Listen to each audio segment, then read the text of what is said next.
And I want to bring in our table here who's going to talk about this from a bunch of different ways. The mayor's response, but also what exactly, when it comes to Mortland report, is also Mr. Bahara doing. But let's start here as it relates to this recent case in Dominic Carter, political journalist and author. And to his left and to his right and my left here is Bill Aaronwald, criminal defense attorney and former federal prosecutor, as well. And he's at Aaronwald and Pickett. Republican strategist Bill O'Reilly, who served as Rob Astorino's spokesman in his 2 successful runs for Westchester County Executive, and Andrew Whitman, our senior political correspondent. All right. Is it a fair criticism, Dominic, that this mayor, in an effort to have it both ways, has really had it no way? From the folks who supported him during the campaign, they're perceiving him here initially with support, but now they're seeing him as weak. The police union's livid with him right now, and they feel that they are abandoning the cops at a trying time. There's no easy way to handle this, but he has chosen to elevate Reverend Sharpton. Now, whether we would have gotten prominence anyway, no one's debating that, but he put him on the same stage and apparently didn't notify everybody as to what the agenda was, and all parties walked off saying, what exactly was the point of this? He didn't elevate Sharpton. Let's be real about this. Sharpton is bigger than the mayor. Let's be honest about this. What we have to understand, Richard, 2 points I want to make quickly. There's been no violence. So whether you agree with the mayor or disagree with the mayor, there's been no riots. Can you imagine what would have happened under Rudy Giuliani? Rudy Giuliani would have came out and said the cops are totally right, no matter what the video shows, and in all likelihood there would have been riots in the streets. So Mayor de Blasio is in a no-win situation. He ran to the left of the left of the left of all the candidates. De Blasio out-blacked the African-American candidate in the race, Bill Thompson, who was considered a moderate. So de Blasio's in a position now. He's got, as mayor, you've got to side with your police force. Okay, well, wait a minute. And the police force, he chose his police commissioner. As we all know, when you're mayor, you pick your police commissioner. He chose his police commissioner, the guy who came up with broken windows, the guy that was there before. Bill Bratton here, and he's defending the policy right now. So, and stop and frisk. You know, there's even a debate about how to end it completely or not. Chokehold, Bill de Blasio could have said there's no possible places for it. He says, well, there's extreme circumstances where you can use it. My point is, he's chosen to live in the gray area on this one. The mayor made a huge mistake. I'm told from people that know. They only wanted a private meeting, the one that we showed with Sharpton and so on. And the mayor made the mistake of saying, no, I want this public. It was a huge mistake to put an open mic with Reverend Sharpton right there, because Reverend Sharpton has to play to his base. And so we can criticize Sharpton all you want to. Keep in mind there's been no violence, and that's a good thing.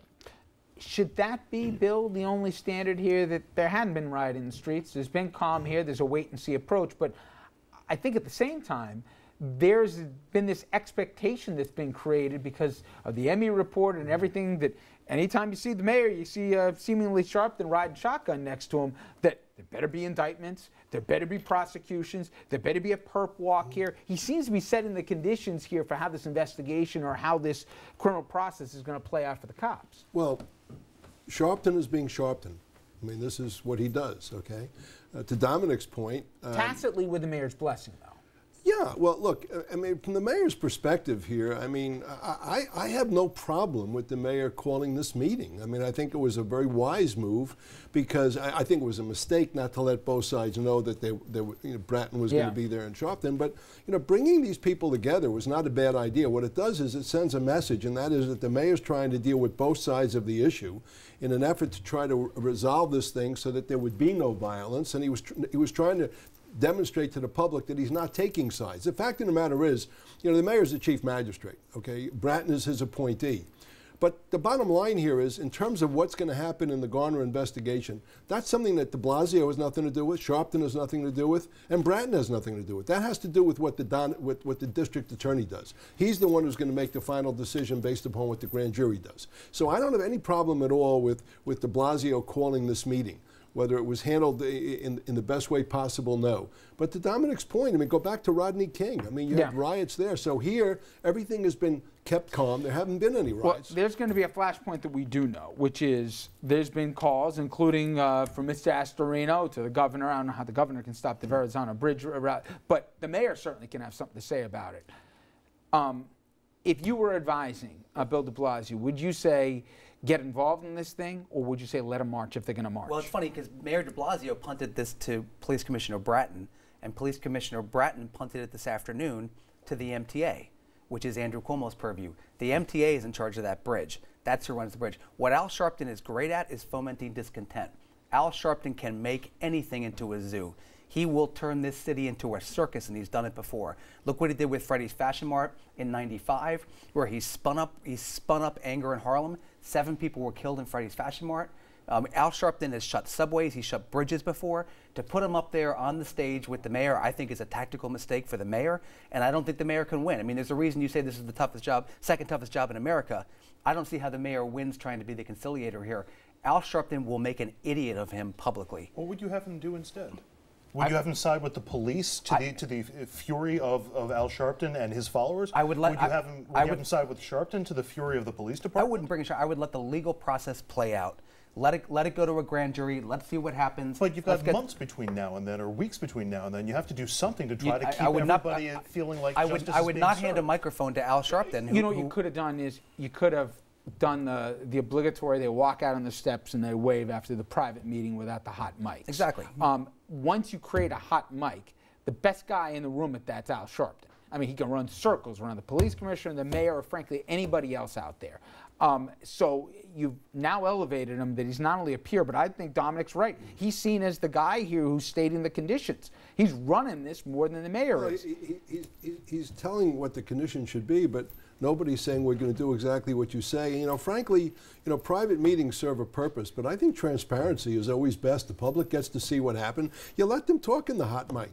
You know, that's what. Do you let them march?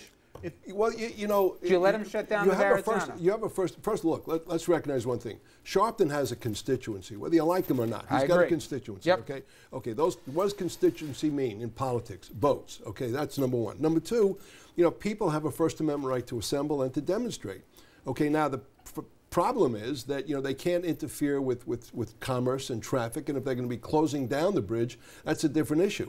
So I think whoever's going to be finally doing it, whether it be the governor, the MTA, Bratton, whatever, they've got to basically try to affect a balance. I want to come back to you for 1 second about the DA in Staten Island, because he's really in the box. But Dominic, real short, do you think we see the VZ shut down here with Al Sharpton?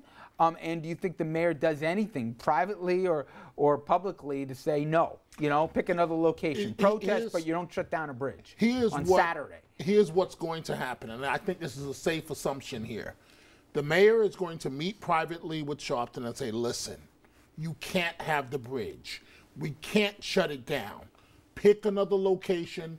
I'll get Bratton to give you your permit, but it's an election year, so Governor Cuomo is not going to come out and say, no, you can't have the bridge. That will offend black voters. That'll play right into Sharpton's hands. But at the same time, you cannot let him march over the Verrazano Bridge. It's a main thoroughfare to Staten Island, and what about the emergency vehicles? So, and Sharpton, this is playing right into his strong point. So you've got to sit him down privately and say, Reverend, this is business, listen. You can march past Macy's as you've done in the past. You can do anything you want, but you can't have the Verrazano Bridge, period. I think the one thing about Al Sharpton today versus Al Sharpton 20 years ago is Al Sharpton today has more to lose. He's got a show on MSNBC. Yep. He's got a reputation. He's got a brand. Yep. 20 years ago, he could do anything and be a little bit more of a wildcat. Now, I think the toughest guy in this one of a spot is going to be the Staten Island DA. You talked about constituencies before. Mm-hmm. Staten Island's got a healthy constituency of police and firefighters who call Richmond County home, okay? Absolutely.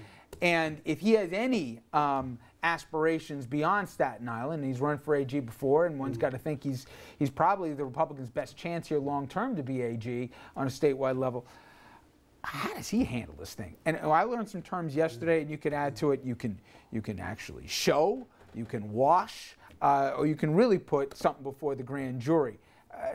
you've done this before here. Help me out here. What privately is he saying? It's a headache he doesn't want here, but what's he going to do?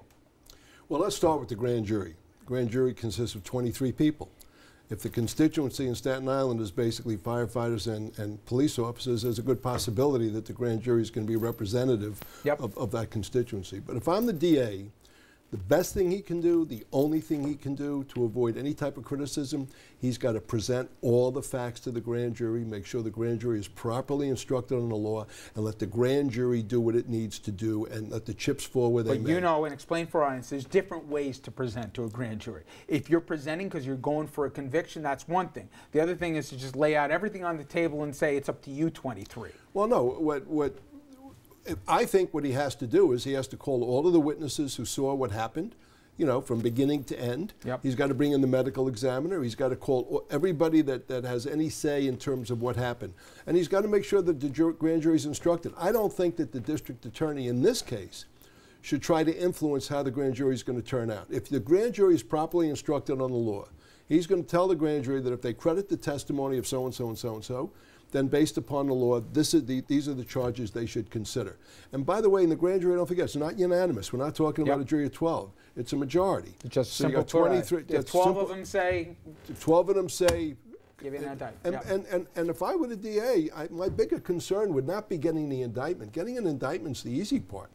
I think the hard part is getting a conviction on this case in Staten Island. In time here, obviously, it's not just going to potentially be Staten Island, but you've already gotten calls from the aforementioned Mr. Sharpton to get the feds involved here on a civil rights case. The feds will not get involved until at the after, right? You know, that Civil Rights Act, you know, I was there when it was enacted. When the Civil Rights Act was enacted, it was enacted basically with a focus on what goes on in the South, not in your major cities, because local law enforcement was not doing its job in the South, and basically there was a lot of racism in the South and so on and so forth. The federal government's attitude basically is, in the first instance, they're going to let local law enforcement handle local problems. If the local law enforcement turns a deaf ear and a blind eye to what happened here, then the feds will be asked to come in, and then they would consider coming in to do what the local law enforcement didn't do. It's going to be fascinating how this all plays out. And we want you to sound off at home. Head over to Facebook and Twitter and answer our question today. Should the mayor let the Verrazano Bridge March happen? Again, this is between now and the 23rd. You heard what Dominic had to say. Tell us what you have to say as well. All right, when we come back, we're going to dive into the Moreland mess and also take a close look at the ongoing probe by the U.S. Attorney, the man on your screen here, Preet Bharara. Why is he doing so much digging if, as the governor says, there's nothing to find?